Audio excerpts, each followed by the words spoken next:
Langit di lereng Gunung Bromo saat itu seperti memeluk awan-awan muram yang tak mau pergi. Kabut pekat menggantung di pepohonan pinus, seolah menjadi tirai yang menyembunyikan sesuatu yang tidak ingin ditemukan. Di sebuah rumah tua yang berdiri sendirian di pinggir jurang, hiduplah sepasang suami istri, Karno dan Nita. Dulu, rumah itu ramai dengan tawa harapan, tapi kini hanya sunyi yang bergema, menyelinap masuk ke setiap retakan dinding dan sudut lantai kayu yang lapuk. Nita adalah seorang wanita muda yang pernah bersinar. Wajahnya dulu cerah, matanya penuh impian, terutama saat ia tahu dirinya hamil untuk pertama kali. Tapi takdir seolah membakar seluruh harapan dalam satu malam kelam. Bayi yang dikandungnya selama 9 bulan, yang disayanginya bahkan sebelum sempat melihat wajahnya, meninggal dunia saat proses melahirkan. Dokter bilang tubuh bayinya terlalu lemah, detaknya berhenti sebelum sempat menangis. Sejak hari itu, Nita tidak lagi utuh. Wajahnya pucat, rambutnya dibiarkan acak-acakan, dan matanya kosong seperti tak lagi percaya dunia ini nyata. Ia mulai berbicara sendiri, menyanyikan lagu Nina Bobo sambil menggoyang-goyangkan bantal kosong yang dipeluknya erat. Terkadang ia tertawa, lalu menangis beberapa detik kemudian, seolah seluruh isi jiwanya telah koyak menjadi ribuan potong yang tak bisa disatukan lagi. Karno mencoba segalanya.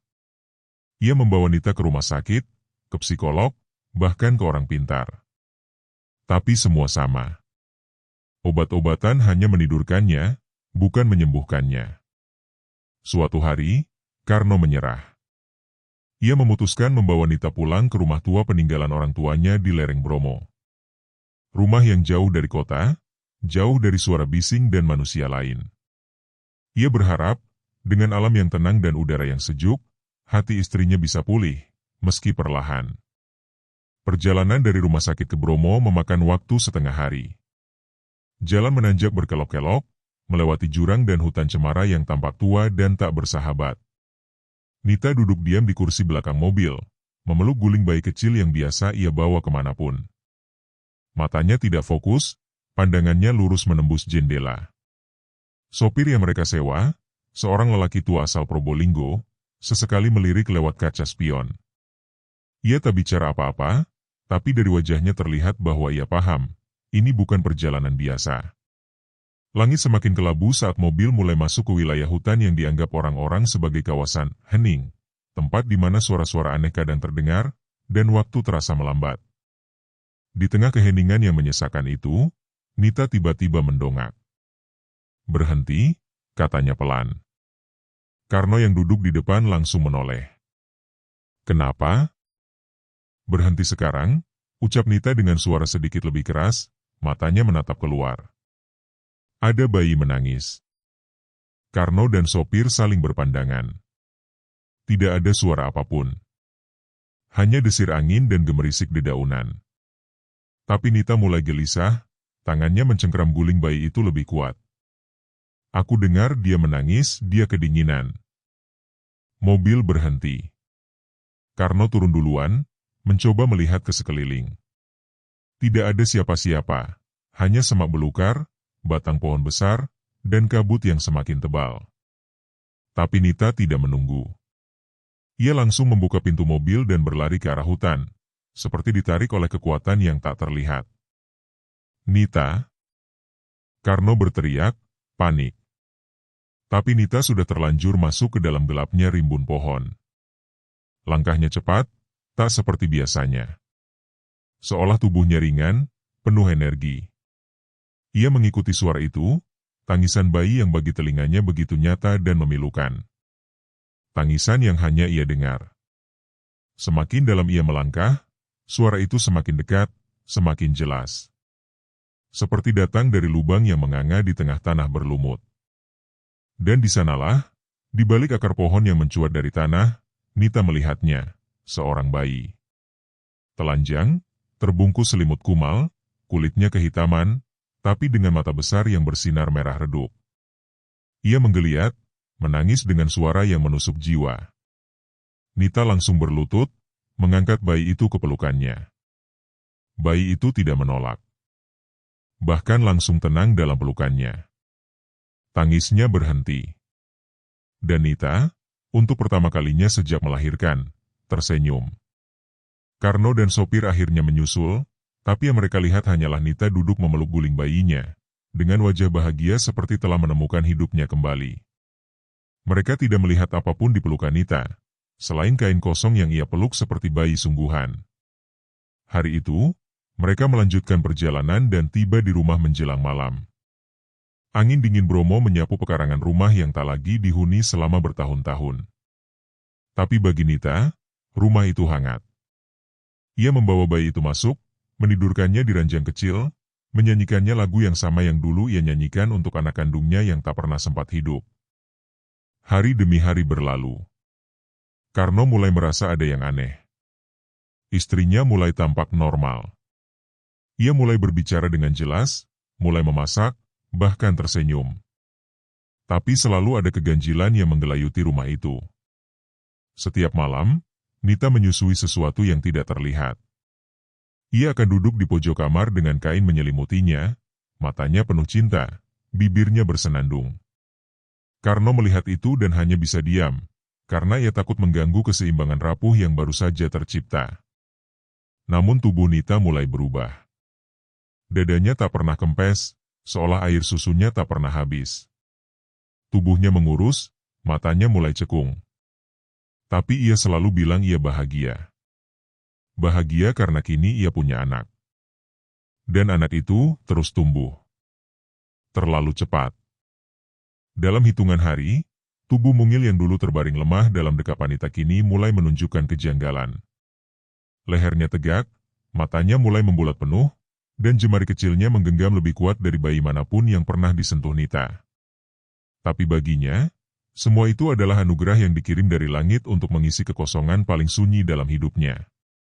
Setiap pagi, Nita menyapa matahari dengan tubuh lemah namun senyum merekah. Ia menimang bayi itu, memandikannya di ember tanah liat dengan air hangat yang ia panaskan di atas tungku, lalu menyusuinya sambil bersenandung lirih lagu-lagu ibu yang hanya bisa diciptakan oleh hati yang pernah patah. Kadang ia menangis, tapi bukan karena sedih. Ia menangis karena merasa lengkap kembali. Bagi Nita, bayi itu adalah hadiah. Ia tak peduli siapa atau apa anak itu sebenarnya. Ia hanya tahu bahwa ketika anak itu mendekapnya erat saat malam tiba, ia tak lagi merasa hampa. Dan entah bagaimana, tubuhnya yang seharusnya berhenti memproduksi air susu, tetap mengalir setiap kali bayi itu menempel pada dadanya. Tak pernah habis. Seolah tubuhnya pun tahu bahwa anak itu harus hidup. Karno hanya bisa memandangi dari kejauhan. Ia tidak melihat bayi apa-apa. Yang ia lihat hanya istrinya yang duduk berjam-jam menggendong udara, menyuapi kekosongan, dan berbicara pada sesuatu yang tidak kasat mata. Sesekali Karno ingin berkata jujur bahwa ia khawatir, bahwa ia takut Nita makin tenggelam dalam delusi. Tapi setiap kali ia mencoba, suara Nita begitu meyakinkan. Seolah semua yang terjadi sangat nyata. Dan entah mengapa, ia tak sanggup melawan ketulusan di wajah perempuan yang pernah ia cintai dengan sepenuh hati itu. Warga mulai memperhatikan. Mereka heran melihat Nita yang dulunya tak bisa diajak bicara, kini justru ceria dan aktif kembali. Ia tersenyum kepada tetangga, menyapu halaman, bahkan sesekali tampak mencuci pakaian kecil-kecil seperti milik bayi. Tapi semua tahu, anak Nita sudah lama meninggal saat lahir. Tidak ada tangisan bayi yang terdengar dari rumah mereka, tidak ada suara mainan, tidak ada aroma minyak telon yang biasa menempel pada tubuh balita. Yang ada hanya Nita, dan sesosok bayi yang tak tampak di mata siapapun. Di malam hari, rumah itu menjadi sunyi seperti liang. Lampu tidak menyala, hanya cahaya dari pelita kecil yang sesekali redup tertiup angin. Dari balik jendela, kadang terlihat bayangan Nita berjalan mondar-mandir, menggendong sesuatu. Ia akan duduk lama di kursi rotan tua, lalu bersenandung seperti sedang meninabobokan seorang anak. Kadang terdengar suara cekikikan, bukan suara Nita, tapi seperti suara anak kecil, berat dan serak, menyusup keluar dari celah-celah dinding. Tapi siapa yang bisa membuktikan? Tidak ada seorang pun yang berani mendekat terlalu malam. Seiring waktu, tubuh Nita makin kurus. Pipinya menipis, tulangnya menonjol, dan urat di lehernya mulai terlihat jelas. Tapi ia tidak pernah mengeluh. Ia tetap bangun pagi, tetap memasak, tetap menimang. Air susunya tetap mengalir, meski tubuhnya seperti memeras isi jiwanya sendiri. Anak itu tumbuh lebih cepat dari nalar. Nita memperhatikannya dari hari ke hari. Seminggu seperti sebulan. Sebulan seperti setahun. Ukurannya bertambah. Bobotnya makin berat. Ia bisa duduk, berdiri, lalu mulai berjalan walau sedikit membungkuk. Nita tak kaget, bahkan bangga. Ia menjahit baju sendiri untuknya, pakaian longgar dari kain gorden bekas. Ia menyisir rambutnya yang mulai tumbuh kasar dan kehitaman. Ia menyuapi dengan sabar, walau piring selalu kosong dalam waktu yang tidak masuk akal. Nita bahkan membuatkan tempat tidur kecil dari bilah bambu, di sudut kamar, dekat tempat tidurnya sendiri. Ia meletakkan bantal, selimut, dan sebuah boneka kayu buatan Karno dulu. Tiap malam, anak itu akan memeluk boneka itu erat sambil memandangi ibunya yang duduk memeluk lutut di tepi kasur, menyanyikan lagu-lagu yang hanya mereka berdua yang tahu artinya. Karno mencoba bersabar. Ia bahkan membawa seorang ustaz ke rumah, pura-pura ingin minta doa untuk almarhum anak mereka. Tapi begitu sang ustaz duduk dan mulai menggumamkan doa, Nita langsung menatapnya tajam. Matanya seolah tahu bahwa doa itu bukan untuk menenangkan, tapi untuk mengusir. Sang ustaz merasa tidak nyaman dan segera berpamitan. Ia tidak mengatakan apapun, tapi raut wajahnya cukup berbicara bahwa ia merasakan sesuatu yang tidak biasa di rumah itu. Setelah kejadian itu, Karno tak pernah mencoba lagi. Hari-hari berlalu seperti mimpi panjang yang tidak pernah usai. Nita sepenuhnya hidup dalam dunianya sendiri. Ia menulis nama untuk anak itu di buku kecil. Ia menggambar wajahnya, meski hanya dengan arang dan kertas bekas. Gambar itu menunjukkan sosok anak laki-laki dengan mata besar, tubuh gemuk, dan senyum lebar yang ganjil. Nita menempelkannya di dinding dekat tempat tidur, dan menatapnya setiap malam sebelum tidur. Tetangga mulai menjauh. Mereka tidak lagi mengundang Nita ke pengajian. Tidak ada yang menyapa saat ia lewat.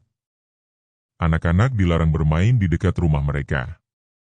Beberapa orang bahkan mengaitkan hilangnya ayam dan ternak dengan rumah itu, meski belum ada yang berani bicara terang-terangan. Namun Nita tidak peduli. Seluruh dunia bisa menolaknya, asalkan satu makhluk itu tetap memeluknya dan memanggilnya ibu.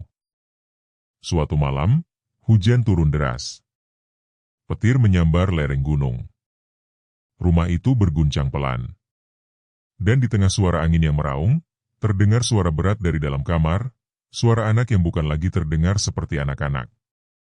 Suara yang dalam dan serak, memanggil-manggil dengan nada rindu dan lapar. Nita hanya tersenyum, lalu bangkit dari tempat tidur dan mendekapnya erat. Ibu di sini, nak. Ibu takkan pergi. Dalam gelap, mata merah menyala mengerja pelan, lalu tertutup puas dalam pelukan seorang ibu yang kehilangan anak kandungnya, dan kini menyerahkan seluruh jiwanya pada anak yang lahir dari alam lain. Malam-malam seperti itu menjadi rutinitas. Nita tak lagi membedakan siang dan malam, karena semuanya kini hanya diisi oleh satu hal, merawat. Menyuapi, menyusui, meninabobokan. Bayi itu, atau makhluk itu, entah apa sebutannya, kini sudah bisa bicara dalam potongan kata-kata ganjil. Suaranya berat, namun lembut saat menyebut kata ibu. Dan setiap kali itu terdengar, jantung Nita terasa seperti ditiup hangatnya api, membuatnya tak bisa membedakan kenyataan dari kasih sayang semu yang tumbuh dari dunia tak kasat mata. Tubuhnya semakin kering, kulitnya mengeriput seperti perempuan yang kehilangan tahun demi tahun hidupnya hanya dalam hitungan minggu. Tapi senyumnya tak pernah pudar. Sementara itu, anak itu tumbuh terus. Bahunya mulai lebar, rambutnya makin hitam dan keras seperti bulu, dan matanya, kadang membara dalam gelap, seolah menolak sepenuhnya menjadi manusia. Karno, yang dulu masih berusaha memahami dan bersabar, kini mulai menarik diri. Ia tidur di ruang depan. Ia jarang berbicara. Di matanya, Nita seperti jauh, bukan karena gila, tapi karena terlalu menyatu dengan sesuatu yang tak dapat disentuh oleh nalar. Beberapa malam, ia mendengar suara berat itu dari kamar. Seperti suara anak lelaki yang terlalu tua untuk disebut bayi, tapi terlalu mentah untuk disebut dewasa. Dan setiap mendengar itu, bulu kuduknya berdiri. Ia tahu ada yang salah, tapi tak tahu harus apa. Di luar rumah, kabar mulai menyebar. Pelan, seperti angin dingin dari arah kawah. Warga mulai membicarakan ternak yang hilang. Ayam yang lenyap dari kandang. Kelinci yang hanya tersisa bulunya saja. Sapi yang tiba-tiba ditemukan mati, bukan karena sakit, tapi seperti dihisap kekuatannya. Tapi tak ada luka. Tak ada jejak. Hanya tubuh lemas, mengering, dengan mata melotot seperti melihat sesuatu yang tak bisa dicerna. Semua itu mulai dikaitkan dengan rumah Nita. Bukan karena mereka melihat sesuatu, tapi karena perasaan. Karena hawa yang terasa berat saat melewati rumah itu. Karena suara-suara aneh di malam hari yang datang dari arah sana. Dan karena anak-anak mereka mulai ketakutan setiap melewati jalan kecil di depan pekarangan Nita. Bahkan binatang peliharaan pun enggan melintas. Kucing akan mengeong nyaring, lalu lari dengan ekor mengembang. Anjing akan menggonggong ke arah rumah itu tanpa alasan. Dan burung-burung tidak pernah lagi hinggap di atapnya. Namun Nita tak tahu, atau mungkin tak peduli. Ia sibuk dengan dunianya. Dunia yang hanya berisi dirinya dan makhluk kecil yang terus tumbuh seperti menghisap waktu dan tenaga dari tubuhnya. Bahkan kini, Nita tak lagi keluar rumah. Tidak ke pasar. Tidak ke warung. Semua kebutuhan dibelanjakan Karno. Rumah itu menjadi sarang, tempat persembunyian dari dunia luar yang kini seolah mengancam. Tetapi sekuat apapun Nita menutup diri, suara-suara itu tetap datang. Di pengajian ibu-ibu, namanya mulai disebut. Di warung kopi, para lelaki desa mulai berbisik. Ada yang menyarankan untuk memanggil dukun. Ada pula yang berkata sebaiknya Nita dan Karno dipanggil bicara baik-baik. Tapi siapa yang berani? Apalagi setelah cerita itu tersebar, tentang Pak Tumiran, peternak tua yang kehilangan 4 ekor kambing sekaligus. Malam itu, ia mengaku melihat sosok kecil di pinggir hutan. Seperti anak kecil berbulu hitam, dengan mata menyala seperti bara, dan mulut yang menggembung seolah menyimpan sesuatu. Aku ngintip dari balik pohon, katanya pada orang-orang, tapi begitu dia nengok, astagfirullah, matanya kayak api. Orang-orang menganggap Pak Tumiran berhalusinasi. Tapi sejak malam itu, ia demam 3 hari 3 malam. Tubuhnya gemetaran, dan ia selalu mengigau sambil menyebut-nyebut nama Nita. Sampai akhirnya ia diam tak bersuara, hanya duduk di pojok rumah seperti bayangan yang tak mau bergerak. Cerita itu membuat desakan warga semakin keras. Tapi Karno, walau diam, tetap membela istrinya. Ia berkata, Nita cuma butuh waktu. Dia belum pulih benar. Dan orang-orang hanya bisa mengangguk, walau wajah mereka penuh ragu. Di dalam rumah, anak itu kini tak hanya bicara. Ia mulai tertawa, tawa yang berat dan dalam. Kadang tanpa alasan. Kadang saat Nita sedang tertidur, dan suara itu menggema seperti gaung dari sumur tua. Tapi yang paling aneh adalah, setiap kali anak itu memanggil ibu, suara itu bisa terdengar, bukan hanya oleh Nita. Tapi Karno pun kadang mendengarnya. Seperti bisikan dekat telinga, walau tak ada siapa-siapa. Karno, Nita pernah berkata pelan, matanya menatap keluar jendela, aku bahagia sekarang. Aku punya anak. Kau bisa lihat, kan? Karno hanya mengangguk. Tapi hatinya bergemuruh. Ia tidak bisa melihat apapun. Tapi ia bisa merasakan sesuatu. Sesuatu yang besar. Berat. Dan kelam. Hari-hari makin muram. Langit sering tertutup kabut. Embun terasa lebih dingin dari biasanya.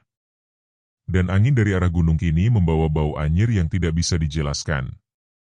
Pada suatu malam, Nita duduk di depan tungku sambil memandangi api yang mengecil. Anak itu duduk di sampingnya, tubuhnya sudah sebesar anak SD, dengan tangan yang mulai kasar dan cakar kecil di ujung jari. Tapi Nita tetap membelainya seperti bayi. Ia menyusui tanpa henti. Tubuhnya seperti cangkang kosong, tapi matanya bersinar penuh cinta. Dan ketika anak itu tidur di pangkuannya, Nita berbisik pada dirinya sendiri, "Aku akan lindungi kau, apapun yang terjadi." Di luar, angin menderu. Pohon-pohon bergoyang liar. Langit bergemuruh. Sesuatu yang lebih besar sedang mendekat. Tapi belum terlihat. Belum sepenuhnya nyata. Namun satu hal pasti, lereng itu tak lagi tenang. Dan rumah kecil di pinggir hutan itu bukan lagi sekadar rumah. Malam itu, angin datang membawa suara aneh. Bukan desir biasa, tapi seperti bisikan ribuan lidah yang melilit satu nama, Ibu. Karno terbangun. Tubuhnya basah oleh keringat padahal udara menusuk tulang. Ia melirik ke arah kamar tempat Nita biasa tidur. Pintu itu tertutup, tapi dari celah bawahnya menyembur cahaya kejinggaan, seperti cahaya obor yang menari-nari. Ia ragu, tapi kakinya melangkah juga. Setiap anak tangga terasa seperti beban 1000 batu. Detak jantungnya melambat, lalu melonjak tak beraturan saat tangannya menyentuh gagang pintu. Ia dorong perlahan. Daun pintu itu berderit, dan dunia yang ia kenal runtuh seketika. Nita duduk di sudut kamar, tubuhnya kurus nyaris tinggal rangka. Rambutnya tergerai acak. Matanya sembab namun senyumannya damai. Di pangkuannya, makhluk itu duduk. Anak itu. Tapi itu bukan anak manusia. Kakinya panjang dan berbulu hitam. Kukunya mencuat seperti cakar. Kepalanya besar, matanya merah menyala seperti bara. Nafasnya berat, seperti makhluk tua yang sudah hidup berabad-abad. Tapi ia tetap bersandar pada Nita, dan menyusu. Air susu itu menetes ke lantai dan menguap seperti minyak panas. Karno terpaku. Tubuhnya tak bisa digerakkan. Matanya terkunci pada sosok makhluk itu. Anak genderuwo itu mendongak, dan tersenyum. Senyum yang lebar, terlalu lebar untuk wajahnya. Senyum yang membuat isi perut Karno terasa ingin muntah. Seketika, jantung Karno berdebar cepat, lalu terhenti. Tubuhnya jatuh seperti karung padi. Matanya terbuka, tak percaya pada kenyataan terakhir yang ia lihat. Istrinya menyusui makhluk dari alam lain. Nita menjerit. Tapi jeritannya tak keluar dari mulut. Ia hanya bisa mendekap Karno yang membiru, lalu menatap anak di pangkuannya dengan mata penuh air. Anak itu mendekatkan wajahnya, mencium pipi ibunya, dan berbisik, "Maafkan aku, Ibu."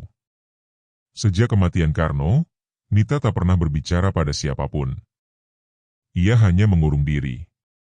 Warga desa mulai mencium kejanggalan saat Karno tak muncul ke ladang selama berhari-hari.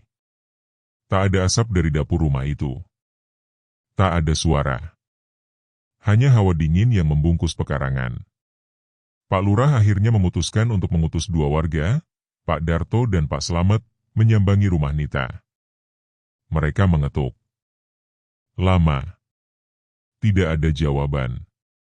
Saat akan pulang, mereka melihat sesuatu di balik tirai jendela.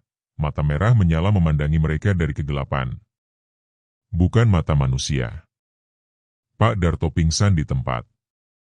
Pak Slamet lari tunggang langgang dan tak berhenti berteriak sampai ke balai desa. Sejak itu, tak ada yang mau mendekat ke rumah Nita. Kabar itu menyebar cepat. Dari mulut ke mulut, dari warung ke masjid, semua menyebut nama yang sama, anak genderuwo. Pak Lurah akhirnya memanggil seseorang, orang tua berjubah lusuh yang tinggal jauh di seberang hutan, dikenal dengan nama Mbah Karyo. Seorang dukun sepuh yang konon bisa melihat makhluk gaib dan berkomunikasi dengan arwah. Saat Mbah Karyo datang, angin berhenti bertiup. Awan gelap menggantung tepat di atas rumah Nita. Kabut turun padahal matahari belum tenggelam. Dukun tua itu berdiri di depan rumah, menggenggam segenggam bunga dan sebilah keris kecil dari kuningan. Ia memejamkan mata, lalu membuka bibir perlahan. Anak itu bukan dari sini, bukan dari dunia ini. Ia dicuri ibunya dari alam gaib. Dikasihi, disusui, kini terikat. Warga bergidik ngeri. Kalau tidak diusir, dia akan menuntut lebih. Pertama tenaga, lalu jiwa, lalu hidup. Pak Lurah memberanikan diri bertanya, apa yang harus kita lakukan, Mbah? Mbah Karyo menatap rumah itu dengan mata kosong.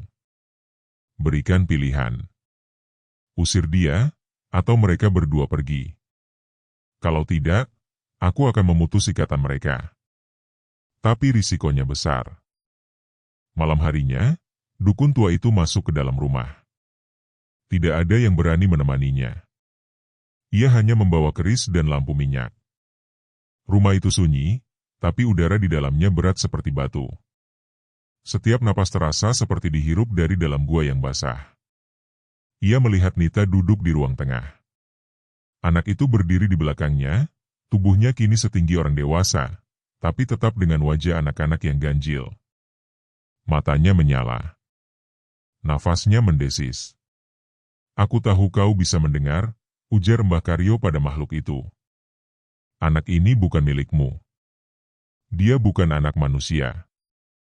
Tapi Nita berdiri, pelan, dan berkata dengan suara parau namun penuh kepastian, tapi dia anakku. Mbah Karyo menggenggam keris. Kalau begitu, kalian harus pergi. Jika tidak, aku yang akan mengakhiri semuanya. Anak genderuwo itu menggeram.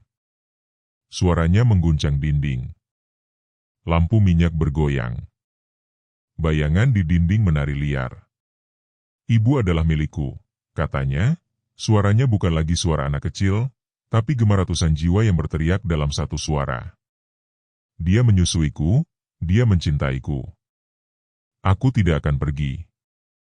Dan kau yang akan aku bawa. Dengan gerakan kilat, makhluk itu menerkam. Tapi Mbah Karyo sudah siap. Ia mencabut kerisnya, membacakan mantra cepat, dan menancapkan senjata itu ke lantai. Teriakan mengguncang langit. Tanah di bawah rumah itu bergetar. Pohon-pohon di luar bergoyang seperti dilanda badai. Namun sebelum segalanya musnah, Nita berlari dan memeluk anak itu. Jangan, dia bukan musuh. Biarkan kami pergi. Suara itu tak lagi manusiawi. Tapi di mata Nita, ia tetap anaknya. Dengan napas tercekat, Mbah Karyo mundur. Ia tahu, pertarungan ini bukan lagi antara manusia dan makhluk gaib. Ini tentang cinta seorang ibu, yang menolak melepaskan, bahkan jika yang dicinta bukan dari dunia yang sama. Ia pun melangkah keluar, menyampaikan pesan pada warga. Mereka akan pergi malam ini. Jangan ganggu. Jangan ikuti. Biarkan mereka lenyap sendiri. Dan malam itu, saat embun turun seperti tirai, rumah kecil di lereng Bromo itu menjadi sunyi untuk terakhir kalinya. Namun bukan kesunyian yang damai. Kesunyian itu lebih mirip napas terakhir sebelum badai melanda. Udara di desa seolah tak bergerak. Bahkan jangkrik pun diam. Burung-burung enggan bernyanyi. Dan bagi yang peka, langit malam tak sekadar gelap, tapi menghitam pekat, seolah mata dunia enggan melihat apa yang akan terjadi. Nita duduk bersimpuh di depan anaknya, tubuhnya yang dulu gemuk sehat kini tinggal tulang dan kulit. Tapi wajahnya tetap bersinar dengan kelembutan yang tak bisa dipadamkan waktu. Anaknya, makhluk berbulu legam dengan mata menyala seperti bara, berdiri diam, menatap hutan yang bergoyang pelan di kejauhan. Ibu, bisik makhluk itu lirih. Aku tidak ingin pergi. Nita mengangguk, perlahan. Tapi kita harus, nak. Mereka tak menginginkanmu di sini. Suara itu menusuk dada makhluk itu. Ia tahu, hanya satu hati yang menerimanya, hanya satu jiwa yang menganggapnya lebih dari sekadar kutukan, Nita. Sosok yang menggendongnya, menyusuinya, memandikannya walau ia tak seperti anak lain. Sosok yang tak pernah bertanya dari mana ia datang, hanya memberi cinta sebagaimana cinta seorang ibu, tanpa syarat, tanpa pamrih. Langkah kaki mendekat. Seseorang datang membawa niat. Dada makhluk itu mendadak panas. Ia bisa merasakannya, niat membunuh. Malam itu, Mbah Karyo datang kembali, tak sendiri. Di belakangnya, para pemuda desa mengikuti dengan tatapan waspada. Mereka membawa obor dan sesajen, membawa mantra dan harapan bahwa malam ini akan berakhir dengan bebasnya desa dari kegelapan. Tunggu di luar, perintah Mbah Karyo. Biarkan aku yang menghadapinya. Ia masuk, napasnya panjang, tangannya menggenggam keris pusaka yang telah disiram 7 air suci dari 7 mata air. Di dalam, Nita berdiri di ambang pintu. Tubuhnya kurus, tapi matanya tegas. Pergilah, katanya. Terlambat, jawab Mbah Karyo. Kau diberi waktu. Tapi anak itu tetap di sini. Ia sudah membunuh. Ia mengganggu. Ia menuntut. Ini bukan tempatnya.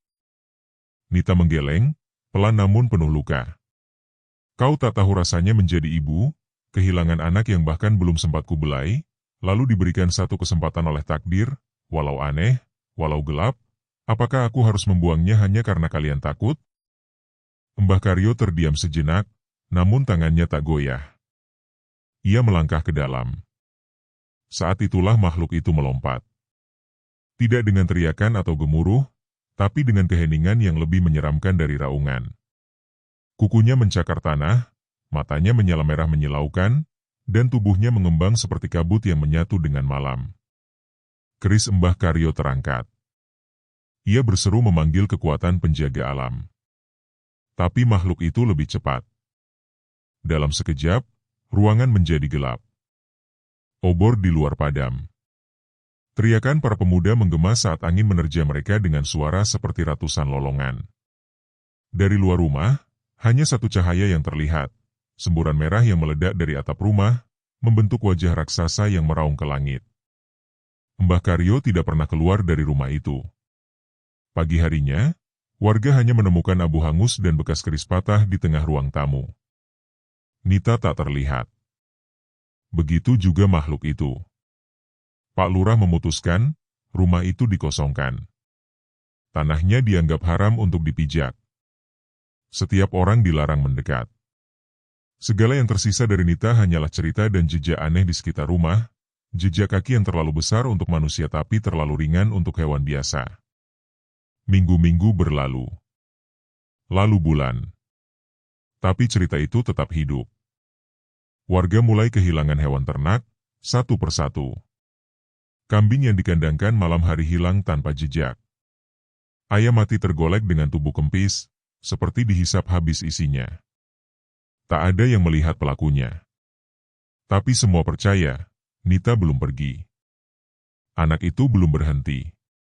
Sampai pada suatu malam, seorang gadis kecil yang baru pindah ke desa mengaku melihat seorang wanita berjalan di pinggir hutan, menggendong anak dengan tangan kurus kering, menyanyikan lagu Nina Bobo yang tak selesai. Setiap kata dalam lagu itu diiringi hembusan angin yang membuat dedaunan merunduk, seolah ikut berduka. Pak Lurah memanggil warga. Mereka sepakat, Nita dan anaknya tak bisa dibiarkan berkeliaran. Mereka harus dikembalikan ke tempat asalnya. Atau dihapus dari dunia ini. Tapi siapa yang berani? Tak ada. Sampai pada malam purnama ke-9 sejak kejadian itu, saat angin kembali membawa bisikan, dan anak-anak kecil desa mulai mengigau menyebut nama yang sama, Ibu Hitam. Warga akhirnya mengirim 2 pemburu dari desa sebelah. Orang-orang bayaran yang konon ahli menangkap makhluk dari dunia lain.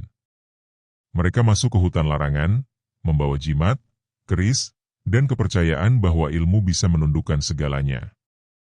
Mereka tidak pernah kembali. Sebulan kemudian, seekor anjing pelacak milik pemburu ditemukan berkeliaran di hutan. Lehernya melingkar kain robek, sepotong baju berenda milik Nita yang dulu sering ia kenakan saat berbelanja ke warung. Dari situlah legenda itu hidup. Setiap kali malam mendekat dan kabut turun terlalu cepat, warga menutup jendela dan mematikan lampu lebih awal. Karena mereka percaya, Nita masih di sana. Bersama anak yang tidak pernah ia lahirkan, tapi ia kasihi lebih dari dirinya sendiri. Mereka tidak membunuh. Mereka hanya mencari tempat untuk dipanggil rumah. dan cinta, kadang tak perlu masuk akal. 10 tahun telah berlalu sejak malam ketika kabut turun terlalu tebal, dan desa itu memutuskan menutup diri dari segala yang tak bisa dijelaskan. Rumah Nita telah lama diratakan, tapi orang-orang masih enggan mendekat ke bekas tanahnya. Hutan larangan makin liar, jalurnya tak lagi terlihat, seperti ditelan bumi sendiri. Beberapa pohon tumbang, namun sebagian lain tumbuh meliar, seakan menjaga sesuatu di dalamnya, atau menyembunyikan sesuatu. Waktu bisa menghapus jejak, namun tidak cerita. Dan cerita tentang seorang ibu yang menyusui anak dari kegelapan terus hidup di bisik-bisik warga. Mereka menyebutnya dengan berbagai nama, Ibu Hitam, Nyai Lereng, Mak Susu, bahkan ada yang berani menyebutnya perempuan genderuwo. Tapi nama itu tak pernah disebut keras-keras, apalagi saat senja. Sampai suatu hari, seorang pendaki dari luar kota bernama Erwin tersesat saat mencoba jalur alternatif menuju kawah Gunung Bromo. Ia tak tahu bahwa jalur itu sudah ditutup oleh warga sejak lama. Ia masuk dari arah timur, menyusuri jalan kecil berlumut yang bahkan peta digital pun enggan menunjukkan. Sendirian, dengan ransel kecil dan kamera di tangan, ia merasa jalur itu lebih sepi dan lebih alami. Sampai ia mencium bau busuk yang menyengat dari balik semak. Bukan bangkai biasa. Lebih berat. Lebih tua. Ia mengikuti aroma itu, melewati pepohonan yang seperti menyentuh langit dan semak yang menjulur seperti tangan. Sampai ia menemukan cekungan tanah, gelap, lembab, dan terasing. Di sanalah ia menemukannya. Tulang belulang manusia, berserakan di antara daun-daun gugur. Sebuah tengkorak kecil tergeletak dekat tulang lengan, dan di sampingnya, tulang belikat yang masih mengenakan sisa baju bermotif bunga kecil. Satu-satunya kain yang masih utuh adalah potongan kemeja kusam dengan renda di bagian leher, kain yang kemudian dikenali oleh warga desa sebagai pakaian terakhir yang dikenakan Nita. Erwin melaporkan temuannya ke aparat desa, dan tak lama, kabar itu menyebar seperti angin badai. Orang-orang berkumpul, beberapa menangis, sebagian lainnya hanya terdiam dengan kepala tertunduk. Mereka tahu, akhirnya waktu memuntahkan kembali yang pernah ditelannya. Tapi yang lebih mengejutkan bukan hanya tulang Nita. Beberapa meter dari sana, di balik pohon besar yang menghitam seperti hangus, ditemukan lubang tanah yang dalam. Di dalamnya, berbaring tulang-tulang lain, tak berbentuk manusia. Tengkoraknya besar, dengan taring panjang. Tangannya bercakar. Beberapa bagian tubuhnya bahkan tak sepenuhnya jadi tulang, masih berbalut kulit keras seperti kulit kayu yang membatu. Tak ada yang berani menyentuh. Beberapa penduduk tua bersumpah, itu adalah anak genderuwo. Anak yang tumbuh dari tangisan di hutan dan kenyang oleh air susu manusia. Anak yang tidak dilahirkan, tapi dicintai. Anak yang telah memakan nyawa dan menukar kasih dengan kekelaman. Namun cerita dari Mbah Minto, tetua terakhir yang masih hidup sejak zaman Nita, membuat semua orang terdiam. Ia berkata, di malam saat Nita pergi dari rumah, ia sempat melihatnya berdiri di bawah pohon jati besar, menggendong anak itu. Wajah Nita kurus, matanya cekung, namun ada senyum yang tak bisa dijelaskan. Bukan senyum orang kalah, bukan pula senyum orang gila, melainkan senyum seorang ibu yang menerima nasib dengan tenang. Biarlah aku yang pergi, katanya pada malam itu. Biar anakku tak jadi tumbal kemarahan kalian. Dan begitulah, Nita memilih tak melawan, tak mengusir, tak melapor. Ia hanya pergi. Bersama anak yang bukan daging dan darahnya, tapi ia jaga dengan lebih dari sekadar nyawa. Sejak penemuan itu, warga desa membangun tugu kecil di pinggir hutan. Bukan untuk pemujaan, bukan pula untuk mengenang kegelapan. Tapi sebagai pengingat, bahwa di antara batas nyata dan gaib, kadang cinta bisa muncul dalam wujud yang paling mengerikan. Tugu itu hanya diberi ukiran sederhana. Di sini pernah hidup kasih yang tidak dipahami manusia. Kini, setiap tahun, saat kabut turun paling tebal di bulan ke-7 penanggalan Jawa, warga akan membakar kemenyan dan menaburkan bunga di bawah tugu itu. Mereka tak lagi membenci Nita. Tak juga memuja. Mereka hanya mengenang. Namun bagi beberapa anak yang bermain terlalu dekat ke hutan, ada cerita lain. Mereka bilang, kadang, suara perempuan menyanyi masih terdengar dari balik pohon. Lagu Nina Bobo yang mendayu, pelan, namun seperti datang dari dalam dada sendiri. Dan bila kau diam terlalu lama di sana, angin akan berhembus lebih dingin, dan kau akan merasa seperti sedang ditatap oleh sepasang mata besar, merah menyala, yang menunggu. Karena cinta dari dunia gaib, tidak seperti cinta manusia. Ia tidak meminta, tapi juga tak pernah benar-benar pergi. Dan kisah Nita pun menjadi legenda. Tentang seorang ibu yang kehilangan anak manusia, lalu menemukan anak makhluk halus, dan memilih menyusui kegelapan, hanya agar tak kehilangan kasih. Itulah air susu dari lereng Bromo. Tak pernah kering, tak pernah padam, dan tak pernah selesai.